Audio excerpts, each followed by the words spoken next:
안녕하세요. 여러분의 성공적인 배팅을 위하여 열심히 분석하는 스포츠 황제입니다. 여러분을 토방에서 머리를 식혀드리고자 준비한 분석입니다. 분석 시작 전에 구독과 좋아요는 큰 힘이 되니 구독과 좋아요 한 번씩 부탁드리겠습니다. 모든 경기를 분석하지는 못하니 꼭 알람 설정해 두시고 긴급하게 올라가는 영상에 대한 분석과 정보 및 결과 예측을 놓치지 마시기 바랍니다. 첫 번째 경기는 페에노르트 대 AS 로마입니다. 먼저 페에노르트는 6경기 2승 0무 4패를 기록하며 조별 순위 3위에 머물러 있습니다. 페에노르트의 다득점을 기록한 선수는 퀸텐 19경기 6득점, 스탱스 17경기 5득점을 기록한 선수가 있습니다. 페에노르트는 최근 5경기에서 4승 1무를 기록하고 있고 최근 알크마르, 로데르담 두 팀을 연달아 만나는 일정이었는데 두 팀을 상대로 리그 순위 2위의 면모를 잘 보여주며 홈, 원정에서 기복 없이 승리를 따내며 좋은 모습을 보여주고 있습니다. AS 로마를 상대로 지난 컨퍼런스 경기에서 4대1로 패배를 겪었었지만 해당 경기에서 연장까지 이어가며 승부를 겨뤘습니다. 센터에서의 싸움과 수비적인 모습 또한 그다지 밀리지 않는 모습을 보여주었습니다. 다만 AS 로마의 중앙 싸움에 유리함과 압박을 견디지는 못하며 골을 허용하였습니다.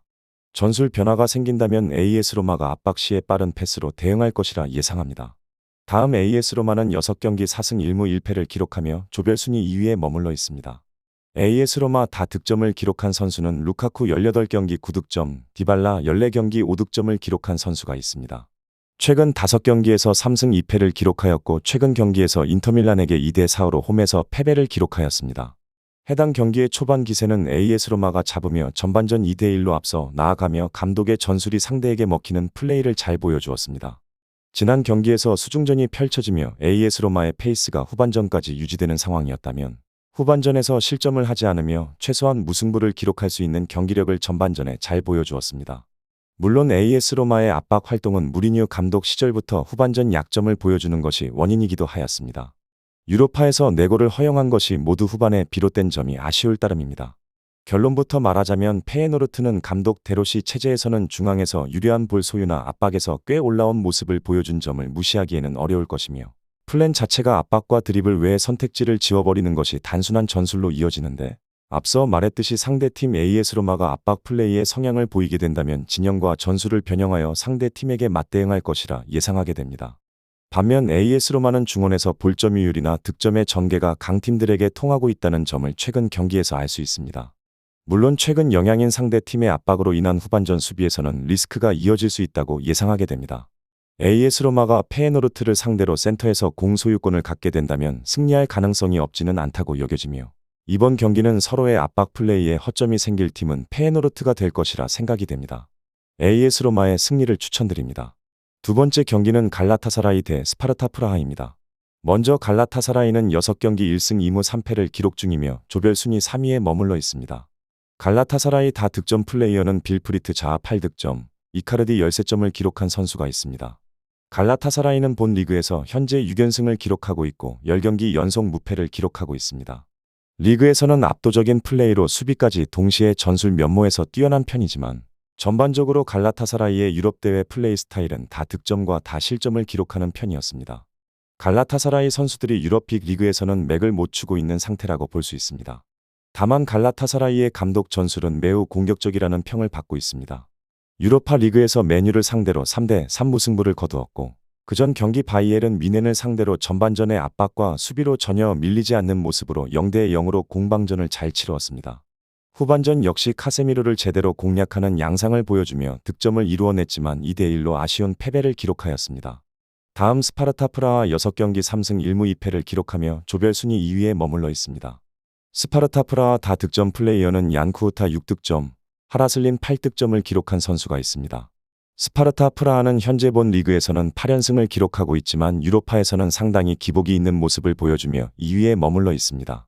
생각보다 중원에서 베티스와 비등하고 중앙 라인에서 공격형 미드필더들이 수비를 병행하며 적극적인 수비로 밀리지 않았던 모습을 보여주었습니다. 스파르타 프라하의 약점이 있다면 원정에서의 경기력은 그다지 좋지 못합니다. 원정에서는 득점을 대부분 이루어냈지만 그 결과 승리는 가져가지 못하였다는 점이 아쉬울 따름입니다.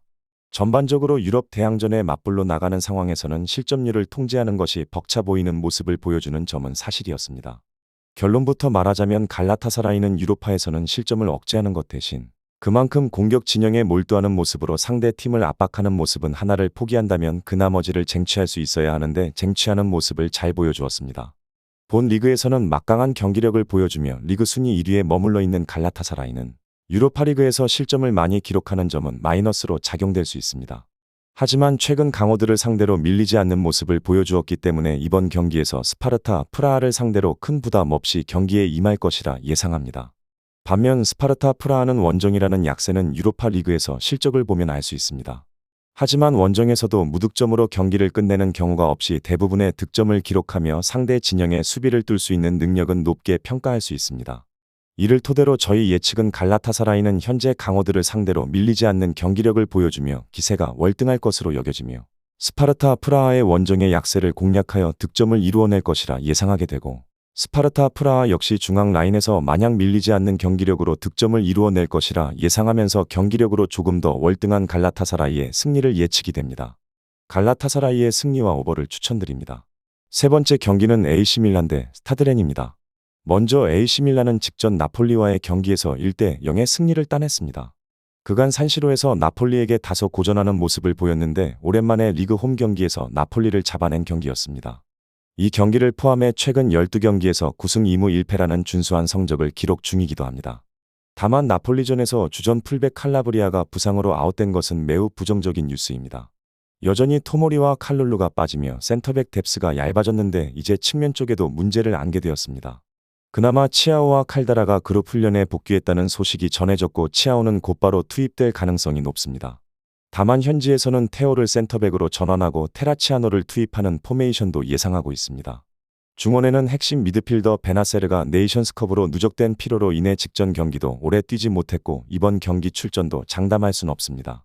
그나마 레인더스가 직전 경기를 징계로 빠졌기에 이번 경기에선 많은 에너지를 낼 수 있을 것으로 보입니다.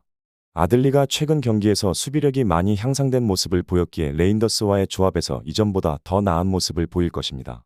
공격진에는 네이션스컵 일정으로 빠져있던 축구해제가 이 경기 전 훈련에 복귀하여 벤치에는 앉아있을 것으로 보입니다. 다음 스타드레는 직전 르아브르와의 경기에서 1대0의 승리를 따냈습니다. 이 경기를 포함해 최근 9경기에서 7승 2무의 성적을 기록 중이며 12월 초에 3연패를 당하며 흐름이 크게 꺾이는 듯 했으나 이후 꾸준히 좋은 성적을 기록하며 상승세를 달리고 있습니다. 리그 순위는 7위에 불과하지만 최근 성적만 놓고 보면 상위권 팀 못지않습니다.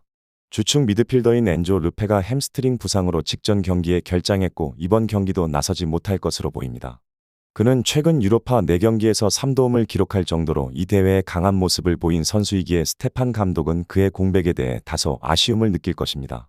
더불어 백업 자원인 파비안 리더 역시 부상에서 회복하지 못했습니다. 다만 밀란에 비해 부상자가 현저히 적은 편이기에 확실히 스쿼드 운용에 여유는 있을 것입니다. 결론부터 말하자면 직전 나폴리전에선 나폴리가 더 주도적인 운용을 보였기에 밀란은 대부분의 시간을 수비에 할애하면서도 측면의 레앙, 테오에게 적지 않은 역습 기회들이 있었습니다. 물론 전개를 측면에 크게 의존했다는 점은 아쉽지만 이는 연계 능력이 뛰어난 지루의 장점을 최대한 발휘할 수 있는 장면들이 꾸준했다는 의미이기도 합니다. 밀란은 최근 공격적으로 좋은 성과를 내며 상승세를 유지하고 있습니다. 이로 인해 수비적으로 크게 문제를 보이지만 굳이 이 흐름에서 다른 길로 빠져나가려 하진 않을 것입니다.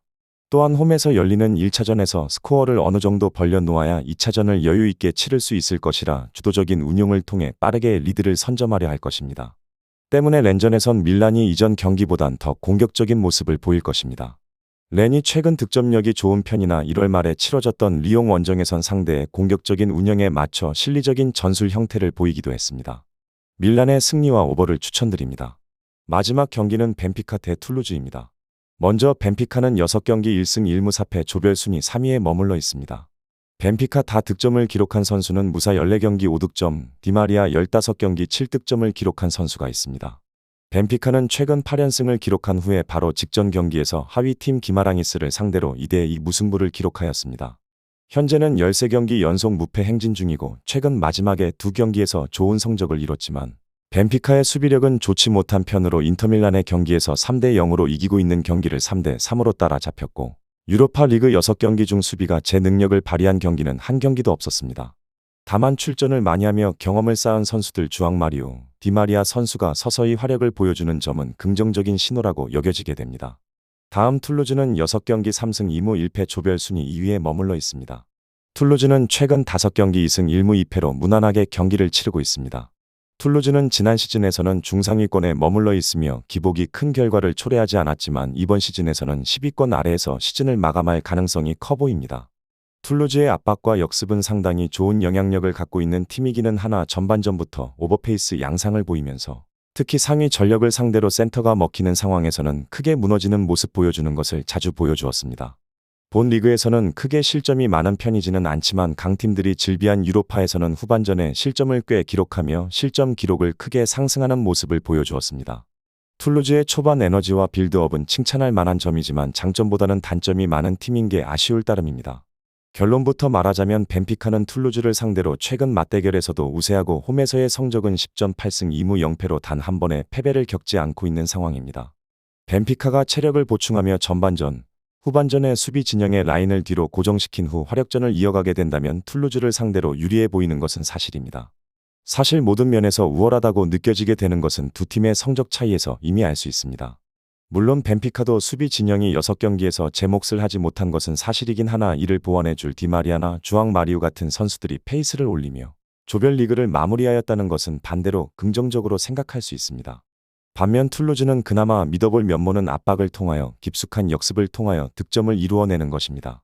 벤피카의 최근 수비진에 대항하여 득점을 이루어낼 수 있는 기대는 해볼 수 있지만 벤피카를 상대로 득점을 이루어내며 수비 진영까지 신경 쓰기에는 최근 툴루즈의 기량을 보면 기대할 수는 없습니다. 벤피카의 승리와 오버를 추천드립니다. 이상으로 분석 마치겠습니다. 지금 보신 영상은 초안 분석 내용이며 더욱 세밀한 분석 자료와 최종 조합픽을 원하신다면 구독과 좋아요 부탁드립니다. 프로토가 처음이신 분들 혹은 프로토를 좋아하는데 적중률이 낮으신 분들께서는 주저하지 마시고 전문가의 도움으로 수익률 극대화하시는 것을 추천드립니다. 토토는 단지 운으로 하는 게임이 절대 아닙니다. 모든 분야 전문가들이 존재하듯 프로토도 전문가들이 존재합니다. 경기 전 다양한 분석 자료 확인 필수이며 가장 중요한 정보력이 수익의 90% 이상 지분을 차지하고 있습니다. 영상 시청해 주셔서 감사합니다.